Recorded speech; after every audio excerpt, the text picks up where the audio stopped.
अस्सलाम वालेकुम लिसनर्स, कैसे हैं आप सब। उम्मीद है खैरियत से होंगे। तो आज जो नावल शुरू करने जा रहे हैं उसका नाम है वो अजनबी अपना सा लगे बाय हिना हसन। और ये बड़ी मज़े की स्टोरी है, क्यूट सी लव स्टोरी है जिसके एज डिफरेंस बेस्ड है। और जो हीरो है वो हीरोइन की बेस्ट फ्रेंड के चाचू हैं और हीरोइन वो खुद स्टूडेंट है। और एक डिफरेंट किस्म की ना क्यूट सी लव स्टोरी है, तो आई होप आप इंजॉय करेंगे। वो अजनबी अपना सा लगे। शाम गहरी होती हुई रात में बदल गई थी। बारिश छन छन मुसलसल बरस रही थी। बिजली की खौफनाक कड़क सुनसान सड़क का तलस्सुम तोड़ रही थी। वो ऐसे मौसम में कभी बाहर ना आती, लेकिन मजबूरी इंसान से वो सब करवा लेती है जो वो नहीं करना चाहता। दिल अगर परेशान हो रहा था, काश ये गाड़ी की बजाय मेरे पास जहाज़ होता तो सीधा अपने घर के ऊपर लैंड करती। जहलुम की ये रोड इसे आज पहली दफ़ा यूं सुनसान नज़र आई थी। वो बहुत संभल कर ड्राइव कर रही थी, वरना गाड़ी के टायर तो सड़क पर फिसल रहे थे। गाड़ी की तेज़ रोशनी में कोई फुटपाथ पर खड़ा गाड़ी रोकने का इशारा कर रहा था। या अल्लाह, मैं क्या करूं, रुकूं या नहीं? क्यों रुकूं? कहीं कोई चोर, डाकू या लुटेरा हुआ तो? वो खुद से बातें करते हुए एक नज़र डालकर आगे गुजर गई। स्किन ड्रेस, पैंट और ब्लैक शर्ट पहने बारिश की वजह से वो पूरा भीगा हुआ था। माहिर ने गाड़ी आगे से गुजार तो ली, लेकिन जब ये दिल इसे मुसलसल मलामत करता रहा। कितनी बुरी बात है। अगर मैं वहाँ खड़ी होती और कोई मुझे लिफ्ट ना देता तो मैं कैसा फ़ील करती? इसने खुद से पूछा। यकीनन बहुत बुरा फ़ील करती, बल्कि हर किस्म की गालियों से नवाज देती इस गुजर जाने वाले को। आखिर मासूम दिल के हाथों मजबूर होकर वो एक लंबा टर्न लेकर वापस इसके सामने आकर रुकी थी। वो जो कोई भी था अब अपनी जगह से पैदल चलता हुआ आगे बढ़ रहा था। इसने हॉर्न बजाया तो वो रुका और पलटकर गाड़ी के करीब आ गया। फिर झुककर शीशा बचाया। माहिर ने पहले इसके लिए शीशा नीचे नहीं किया था कि कहीं वो फ़ौरन अटैक ही ना कर दे। आखिर समझदार इंसान हूँ, एहतियात ज़रूरी समझी। वो ख़ुद को एक बार फिर शाबाशी दे रही थी। अब अगर रुक ही गई हो तो शीशा भी नीचे कर लो। वो झुककर नीचे ऊंची आवाज़ में बोल रहा था। इसने थोड़ा सा शीशा नीचे किया और ज़ोर से बोली, ज़रा सामने तो आए। गाड़ी की फ्रंट साइड में रोशनी के सामने खड़े होने को कहा। वो पहले तो नस्वानी आवाज़ सुनकर मायूस हुआ, लेकिन फिर सामने खड़ा हो ही गया। पिछले आधे घंटे से वो सड़क माप रहा था, लेकिन किसी ने भी तवज्जो नहीं दी थी और ना लिफ्ट। माहिर ने तेज़ रोशनी में इसका जायज़ा ले चुकी थी। दिल ने कहा, चोर तो नहीं लग रहा है। दिमाग ने फ़ौरन जवाब दिया, चोरों के मुंह पर कहाँ चोर लिखा होता है। इसने दिल में दिमाग को डपटा और बाएं जानिब का दरवाज़ा खोल दिया। अभी तक माहिर क्यों नहीं आ रही? बेगम फ़ोन करके पूछो। बाहर का मौसम भी काफ़ी ख़राब है। हसन साहब अपनी ख़राब तबीयत की परवाह किए बगैर बेटी के लिए परेशान हो रहे थे। हसन, आप फ़िक्र मत करें, मैं फ़ोन करती हूँ। फरखंदा बेगम खुद भी परेशान थी। अब तक तो इसे आ जाना चाहिए था। वो हसन को आराम का कहकर खुद बाहर हॉल से गुजरकर कार पोर्च में आ गईं। इनका दिल भी हौल रहा था। दुआएं मांगते हुए वो मोबाइल पर नंबर मिलाने लगीं, लेकिन नेटवर्क ही बिजी जा रहा था। दुआ के सिवा और कोई हल नहीं था। वो वापस कमरे में आई तो हसन साहब की तबीयत ख़राब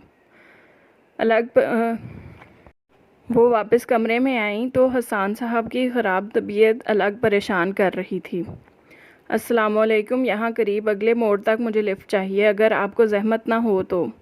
भारी गंभीर लहजे में वो झुका हुआ इजाज़त मांग रहा था। कैसी जहमत, मैं भी इसी रास्ते से गुजर कर जाना है, बैठ जाएं। वो अपने गीले लिबास की माजरत करता हुआ बैठ गया तो वो भी अलर्ट बैठी ड्राइविंग करने लगी। इसने एक नज़र माहिर पर डाली और सामने डैशबोर्ड पर मोबाइल देखकर बोला, अगर आप एक फ़ोन करने की इजाज़त दें तो मेरी मुश्किल और आसान हो जाएगी। माहिर ने मोबाइल उठाकर खामोशी से इसे दे दिया। सिग्नल तो बहुत वीक हैं। ऐसी ऐसी बेमौसमी बारिश पहले तो कभी नहीं हुई। वो समझ नहीं सकी कि वो खुद से बात कर रहा है या इससे। हेलो, मैं इर्तज़ा सिकंदर बोल रहा हूँ। हाँ मैं ठीक हूँ, बस थोड़ा सा बाजू ज़ख्मी हुआ है। माहिर ने गैर इरादी तौर पर इसे गौर से देखा। ये बंदा तो कहीं से भी ज़ख्मी नहीं लग रहा, तो फिर झूठ क्यों बोल रहा है। वो इसकी नज़रें अपने ऊपर महसूस कर गया था, इसीलिए इसकी तरफ देखते हुए आंखों से ही सामने देखने का इशारा किया। ओ सॉरी। सामने तेज़ी से कोई गाड़ी गुजर कर गई थी। माहिर ने फ़ौरन स्टीयरिंग संभाला। ओके, मेरी गाड़ी वहीं खड़ी है, बारिश रुकती है तो फ़ौरन इसे पिक करो। मैं ऑफ़िस आ रहा हूँ। ओके, अल्लाह हाफ़िज़। मुख्तसर सी बात करके फ़ोन बंद कर दिया। शुक्रिया, आपने ये दो एहसान करके मुझे अपना मकरूज़ बना लिया है। वो मुस्कुराते हुए मोबाइल डैशबोर्ड पर वापस रखते हुए बोला। कोई बात नहीं। एक नज़र इसने टाइम पर डाली जो 11 बजा रही थी, लेकिन बारिश की वजह से ऐसे लग रहा था कि जैसे 3 या 4 बजे हों। आप कहीं से आ रही हैं या जा रही हैं? इर्तज़ा ने बड़ी गहरी निगाह इस पर डालकर पूछा। बाबा की मेडिसिन लेनी थी, लेकिन मौसम के तेवर कुछ ज़्यादा ही ख़राब हो गए हैं। बादल की कड़क से इसका दिल भी लरज़ रहा था। इसके बातों की तरफ तवज्जो देने की कोशिश की। बाबा को क्या हुआ? गाड़ी में रोशनी ज़्यादा तो नहीं थी, लेकिन फिर भी इसका चेहरा दमक रहा था। बालों को बैंड की मदद से पीछे बांधे आगे की तरफ गुलाई में स्टॉलर से गर्दन को लपेटे वो इसे परेशान सी लगी। बाबा को अस्थमा का प्रॉब्लम है। ओह अच्छा, तो क्या फैमिली में कोई और नहीं जो इस टाइम मेडिसिन लाकर दे सकता? वह हनूज इसी अंदाज में बैठा पूछ रहा था। आप पुलिस वालों की तरह इन्वेस्टिगेट क्यों कर रहे हैं? मैं तो आपसे कुछ नहीं पूछा। कौन है, कहाँ से आ रहे हैं, क्यों लिफ्ट दूँ, वगैरह वगैरह। इसके मुसलसल सवालों से वो चिढ़ गई थी। आप तो बुरा ही मान गई। मैं तो बस वैसे ही पूछ रहा था। असल में आजकल हालात ही इतने ख़राब हैं, कोई दिन दहाड़े महफूज नहीं, और इस टाइम तो वैसे ही बहुत ख़तरा होता है। इस तरफ वो दबे लफ्ज़ों में बहुत कुछ कह रहा था। आखिर आप भी मानते हैं कि ख़तरा होता है हमें, लेकिन कभी सोचा है किससे? आप मर्दों से। हम औरतों को सबसे ज़्यादा ख़तरा आप मर्दों से है। वो गलत वक्त पर गलत इंसान पर गुस्सा निकाल रही थी। एक्सक्यूज़ मी, दुनिया में हर औरत एक जैसी नहीं होती, वैसे ही दुनिया में मर्द भी एक जैसे नहीं होते। वो बला का संजीदा हुआ और सर्द मोहरी से रुख मोड़कर काटदार लहजे में बोला। माहिर को अपने लहजे की तल्खी का एहसास हुआ, लेकिन वो बहुत जल्द किसी के साथ भी फ्रैंक नहीं होती थी, इसीलिए खामोशी से बैठी रही। साथ बैठा शख्स भी अनापरस्त था तो वो भी किसी के बुलाए ना बोले। ये तो फिर इसे बातें सुना गई थी। बाकी का सफ़र खामोशी से तय हुआ। मोड़ काटते ही सामने कोई खड़ा इसका इंतज़ार कर रहा था। यहीं रोक दें, आपका ये एहसान याद रखूँगा और वक्त आने पर चुका भी दूँगा। वो संजीदगी से कहता गाड़ी से उतर गया और सामने खड़े शख्स से मुसाफा किया। माहिर ने भी सर झटक कर गाड़ी आगे बढ़ा ली। इसे खबर तक नहीं हो सकी कि इसके पीछे काली प्राडो इसे इसके घर तक छोड़कर आई थी। वो भागती हुई अंदर आई और सीधा बाबा के रूम में आई। शुक्र है तुम आ गई, वरना मेरा तो कलेजा फट रहा था। फरखंदा बेगम ने सरायत से इसे गले लगाया। मामा मेडिसिन मिल ही नहीं रही थी। शहर के एक कोने से जाकर मिली और ऊपर से बारिश। वो तेज़ कदमों से हसान के पास आई। बाबा आप ठीक हैं? इनके ऊपर ठीक से कंबल दिया। हाँ बेटा ठीक हूँ, जाओ अब तुम भी आराम करो। और प्यार से देखते हुए बोले, लेकिन सांस अभी भी उखड़ा हुआ था। हर साल इन्हें इस बीमारी का ज़ोरदार अटैक होता था और सारी सेहत पल भर में हवा हो जाती। इनकी ये बीमारी माहिर को हमेशा हिलाकर रख देती थी। आज भी जब अटैक हुआ तो भागती हुई मौसम की परवाह किए बगैर मेडिसिन लेने चली गई थी। हसन साहब के 2 ही बच्चे थे, माहिर और उमैर शादीशुदा था और इसकी बीवी मोमिना भी डॉक्टर थी। दोनों की पोस्टिंग इस्लामाबाद अस्पताल में थी। मोमिना का मेका इस्लामाबाद में ही था, इसीलिए इसका दिल भी ज़्यादातर वहीं लगता था। इनके 2 बच्चे थे, अहमद और अली भी थे, जो दिन के वक्त नानों के पास और अस्पताल से वापसी पर उमैर इन्हें अपने साथ घर ले जाता। हसन और फरखंदा की ज़िंदगी का दायरा अपनी बेटी के गिर्द ही घूमता था। माहिर बीए कर रही थी। इनकी ख्वाहिश थी कि वो भी डॉक्टर बने, लेकिन इसे कोई इंटरेस्ट नहीं था। वो हमेशा कहती थी, मामा मेरी जॉब तो आप और बाबा के पास रहने की है, मुझे ज़िंदगी से और कुछ नहीं चाहिए। वो हमेशा इसकी बात पर हंसकर कहती, बेटियां तो पराई होती हैं मामा, आजकल बेटे पराए होते हैं, और वैसे भी माँ बाप खुद ही ये कह दें कि बेटियां तो पराई होती हैं, तो फिर कोई पराया इंसान कैसे इन्हें अपना कहे। इसने बहुत समझदारी की बात की थी। ठीक कहा बेटी, हमें अपने अल्फाज को दुरुस्त करने की ज़रूरत है। बेटियां तो अमानत होती हैं, दुनिया के कीमती ख़जानों की तरह। माँ बाप की अपनी होती हैं, घर की रौनक होती हैं, और बेटियां ही तो दूसरों के घर के दिए भी जलाती हैं, अपनी हस्ती से आंगन को महकाती हैं। बेटियां तो माँ बाप के दिल का टुकड़ा होती हैं, जन्नत से आई परियां होती हैं। हसन साहब ने प्यार से इसे अपने साथ लगाते हुए कहा। कॉलेज जाने का दिल तो नहीं था, लेकिन जाना भी ज़रूरी था। असाइनमेंट सबमिट करवानी थी। वो बाबा से मिलकर कॉलेज के लिए बेदिली से तैयार हो गई। गाड़ी स्टार्ट करते हुए नज़र सामने वाली सीट पर पड़ी। वो जगह अभी भी गीली थी, लेकिन वो देखकर चौंकी। वहाँ खून के धब्बे नहीं, बल्कि एक मोटी सी तह थी। सुबह सुबह खून देखकर इसका दिल ख़राब हुआ था, तो वो वाकई ज़ख्मी था। कैसा पत्थर दिल इंसान था। औरत के सामने अपने ज़ख्म को छुपा गया, और इसके मुंह पर तकलीफ़ के आसार भी नहीं थे। जल्दी से कपड़ा गीला करके लाई और सीट साफ़ की। जहन में इतने ही सवाल जन्म ले रहे थे। कौन था, क्यों ज़ख्मी था। सीट साफ़ हो ही गई। कपड़ा भी एहतियातन गाड़ी के अंदर ही छुपा दिया कि बाहर जाऊंगी तो इसे भी फेंक दूंगी। ख्याल को झटकते हुए माहम को पिक करके कॉलेज आ गई। लेक्चर ख़त्म हुआ तो वो माहम के साथ बाहर आई और दरख्त के नीचे बैठ गई। फिर गुज़िश्ता रात का सारा वाक़या सुनाने लगी। वो दोनों स्कूल लाइफ से फ्रेंड्स थीं। दोनों की दोस्ती इंतहाई गहरी थी कि कभी नहीं दोस्तें बनाने की ज़रूरत ही नहीं पड़ी। तुमने इसे ये सब कहा? मुझे यकीन ही नहीं आ रहा। सारी बात सुनने के बाद माहम हंसते हुए हैरान हो रही थी। यार, मैं इतनी डिस्टर्ब थी कि मुझे खुद पता नहीं चला कि मैं इस अजनबी से क्या कह रही हूँ। वो पशेमान थी। अच्छा, देखने में कैसा था? मेरा मतलब है, इतना फिल्मी सीन हुआ, बंदे की पर्सनैलिटी का तो पता चले। माहम तंग करते हुए तजस्सुस से पूछ रही थी। मुझे क्या पता कैसा था? माहिर झुला गई। क्या कहीं तुमने इसे आंखें बंद करके तो नहीं गाड़ी में बिठाया? वो आंखें फाड़ कर देखते हुए बोली। माहिर ने इसे घूरा। यार, सही था जैसे मर्द होते हैं, अलबत्ता कद लंबा और हाँ, बॉडी बिल्डर था शायद।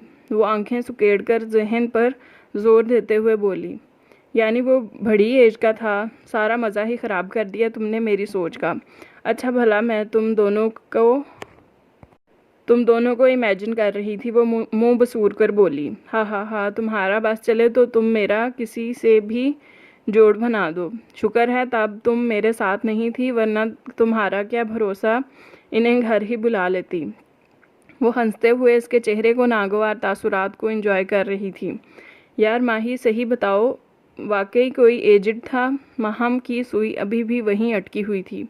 नहीं यार, होगा कोई 26 या 27 बरस का, बस संजीदा मिजाज का था। वो अंदाज़ा लगाकर बोली। ये लो, ये भी कोई उम्र है? मेरे चाचू भी 26 के हैं, लेकिन वो इतने हैंडसम हैं कि इनके क्रिस गेल भी इनके सामने कुछ नहीं। इसने चचा को अपने फेवरेट अमेरिकन स्टार पर फोकियत दी। वो चहकती हुई हमेशा की तरह अपने चचा की तारीफ़ें करना शुरू हो गई। बस तारीफ़ें ही सुना कर मेरे कान पका देना। कभी देखने का भी शर्फ बख्शो, या फिर वो पर्दा करते हैं। इसने भी ज़ुबानी अंदाज में कहका लगाया। माहम इसे घूरती हुई बोली। पर्दा तो करते हैं, लेकिन निगाहों का, वरना हर रोज़ कोई ना कोई आ जाए हमारे घर खुद ही चल कर रिश्ते के लिए। वो इतरा कर कहती रही। भई, अब तो मौसूफ को देखना ही पड़ेगा किस देश से आए हैं। आखिर इतने अरसे से इनकी गर्दान हो रही है मेरे इर्द गिर्द। हाँ, क्यों नहीं, मेरा बस चले तो मैं इन्हें देखने पर भी टिकट लगा दूँ। वाह, कितना अच्छा आइडिया है। मैं तो खूब बिजनेस करूँगी। वो अपने ही शोल्डर पर शाबाशी दे रही थी। तुम और दूसरे तुम्हारे चाचू अंकल। आओ ख्वाबों की दुनिया निकल आओ ख्वाबों की दुनिया से, मैडम ये पूरी दुनिया ही खूबसूरत है, माहिर ने अबरूज गाकर कहा। होगी दुनिया खूबसूरत, लेकिन मेरे चचा सबसे ज़्यादा खूबसूरत हैं, वो कंधे उचकाकर बोली। माहिर ने भी टॉपिक चेंज किया, वरना चचा नामा तो बंद ही नहीं होना था। वो कॉलेज से वापस आई तो उमैर भाई आए हुए थे। बाबा की तबीयत का सुनकर इनसे भी वहाँ नहीं रहा गया। सुबह इसके जाने के बाद ही आ गए थे। माहिर इनसे मिलकर फ्रेश होने चली गई। वापस आई तो नसरीन ने खाना लगा दिया था। बाकी खाना खा चुके हैं? इसने चेयर घसीटते हुए पूछा। जी कब का खा चुके हैं उमैर साहब, सवेरे ही आ गए थे। फिर बेगम साहिबा ने जल्दी खाना तैयार करने को कहा। नसरीन स्लैब पर साफ़ी फेरते हुए तफसील से बता रही थी। अच्छा, वो सारे हिलाकर बिरयानी प्लेट में निकालने लगी। अकेले बैठकर खाना भी कितना अजीब लगता है, या ये सिर्फ इसे ही लगता था। थोड़ी देर बाद वो हाथ साफ करके बाबा के रूम में आ गई, जहाँ उमैर भाई और मामा भी मौजूद थे। कैसा जा रहा है कॉलेज? उमैर ने अपने साथ दीवान पर बैठने की जगह देते हुए पूछा। बहुत अच्छा, बस बाबा की तबीयत की वजह से बहुत अपसेट थी। अच्छा हुआ आप आ गए, वो मुस्कुराते हुए बोली। बाबा मैं सोच रहा हूँ यहीं शिफ्टिंग करवा लूँ, वहाँ हर वक्त आपकी तरफ ही ख्याल लगा रहता है। वो बाबा को फिक्रमंदी से देख रहा था। बेटा जैसे तुम्हें बेहतर लगे, बहू से पूछ लो, अगर इसकी भी यही यहाँ शिफ्टिंग हो जाए तो ठीक है, वरना वहीं इकट्ठे रहो। मेरी फ़िक्र ना करो, मैं ठीक हूँ। वो गहरा सांस लेकर बोले। बाबा कोशिश तो यही करूँगा कि दोनों यहाँ शिफ्ट हो जाएं, बाकी जो अल्लाह की मर्ज़ी। शाम का खाना एक साथ सब ने बाबा के रूम में ही खाया। घर में सबसे सुकून वाली जगह माँ बाप का कमरा, इनकी खुशबू और इनकी छाँव में है। वो कमरा पूरे मलिक हाउस की रौनक था। वो अपने रूम में आई, मोबाइल चेक किया। पहला मैसेज ही माहम का था। सुबह जल्दी पिक करना, आगे हार्ट इमोजी। वो पढ़कर मुस्कुराई। ओके का टेक्स्ट सेंड किया।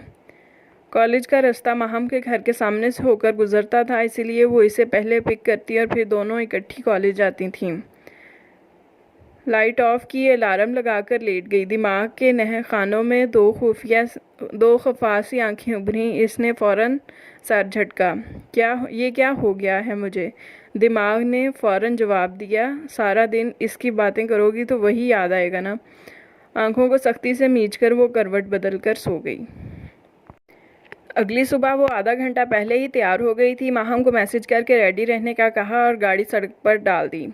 वो दूर से ही देख चुकी थी कि माहम के घर के गेट के सामने कोई ब्लैक प्राडो वॉश कर रहा है, क्योंकि घर रोड से काफ़ी पीछे हटकर तामीर किए गए थे। आसपास के लोगों ने घर के बाहर ही बहुत खूबसूरत सी क्यारियाँ बनाई हुई थीं।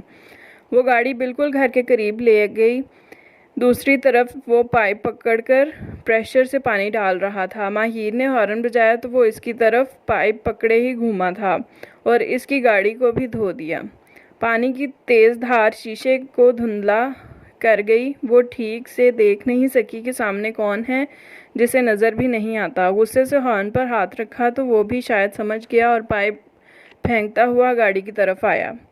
माहिर ने पहले से शीशा नीचे किया हुआ था। वो दाएं जाने भागकर झुका और हैरान सा होकर पीछे हो गया। माहिर भी इसे पहचान गई थी। वो ही तो था जिसे लिफ्ट दी थी। आप यहाँ कहीं किराया तो लेने नहीं आ गई? इसकी स्याह आंखों में चमक सी उभरी थी। वो भी गाड़ी से बाहर आ गए। शट अप, किराया लेना होता तो इसी वक्त ले लेती। वो मुंह बसूर कर नागवारी से देखते हुए बोली। खैरियत है? आप सुबह सुबह ही इतने ही गुस्से में रहती हैं? वो गुज़िश्ता रात के गुस्से का हवाला दे रहा था। माहिर ने इसे घूर कर देखा। गुस्से के पीछे भी कोई वजह होती है। इस दिन भी वजह आप थे और आज भी। माहिर ने गाड़ी की तरफ इशारा करते हुए अंदर सीट भी गीली हो गई थी कहा और अंदर सीट भी गीली हो गई थी। ओ सॉरी। इर्तज़ा ने भी इसकी निगाहों के ताक़ुब में देखा। शीशा नीचे था इसलिए शायद। जी, इसमें भी यकीनन मेरी ही गलती है, माहिर ने इसकी बात काट कर बोली। खैर आप यहाँ क्या कर रही हैं? निगाहें इतराफ़ में डालते हुए इससे पूछा। वो हैरत से इसके सवालिया अंदाज पर चौंका और माथे पर फैले गीले बाल पीछे करते हुए बोला। यही सवाल अगर मैं आपसे करूं तो। गहरी स्याह आंखें इसके चेहरे पर जमी हुई थीं। Two piece kurta capri matching स्टॉलर गुज़िश्ता स्टाइल में ही गर्दन के गिर्द लिपटा हुआ था। घुंघराले बाल सूरज की शुआओं से चमक रहे थे। आंखों और बालों का कलर सेम ब्राउन था। गुलाबी रंग सुर्खी माइल हो रहा था। ऐसे क्या घूर